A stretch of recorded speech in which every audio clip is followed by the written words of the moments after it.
What is up, guys? Sean Kober here. What I'm discussing today is the promise that I've made to myself for this year. New Year's resolutions. I'm not normally big on New Year's resolutions. However, this year I thought I'd give myself a little kick up the arse and set myself one goal that I can do every day for a year. And that one promise that I've made to myself is to get up and move first thing in the morning every day for a year. Now, in upcoming episodes, I'm going to explain how I use metrics, data tracking tools like blood pressure, waking heart rate variability, pulse rate during training sessions, etc., etc. I'll explain all this in a little bit more detail as we go through this process, but basically every week I'm going to come on, I'm going to give a summary of what's happened over the last week, as well as some fixes, improved sustains for myself for the next week.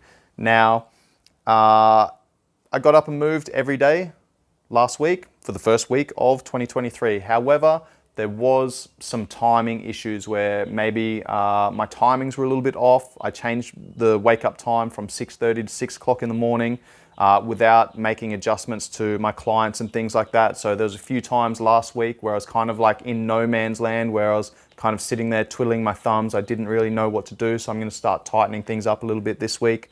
Some of the examples of the training sessions that I did last week, first thing in the morning, and again, don't necessarily need to call it a training session, okay? Just get up and move. Sometimes I get up and move, and that movement is twice last week. I went to the pool and I swam. I had a kettlebell, which I carried along the bottom of the pool on one breath. I'd come up on the end, take 5 breaths, bring my heart rate back down, go under, 1 breath, go to the length of the pool again. Another session that I did was just got up and went for a run for 20 minutes.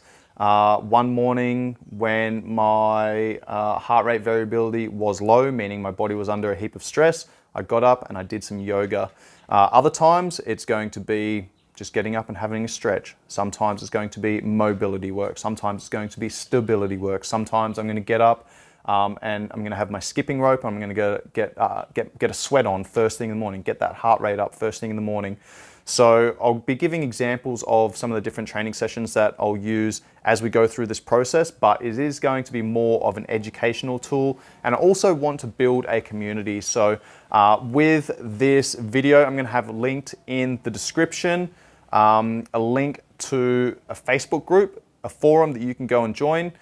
Click on that, answer those questions, and I will let you into that forum. And that's where you can start asking questions. If you want to set yourself a goal for this year, if you want to set yourself a target of getting up and moving 4 days a week, 5 days a week, whatever it might be, whatever suits you in your current circumstances, and something that's going to kind of challenge you a little bit, but also be achievable for your circumstances. I'll have that linked in the show notes. So the point of this video is to share the summary of each week, how I'm adjusting my training session, give some education on tracking the data and the metrics and things like that, and to also build a community so that we can bounce off each other, have some accountability, take some ownership of our lives essentially, and hopefully we can start changing our own lives with as little as 10 minutes a day. Much love, guys. Peace.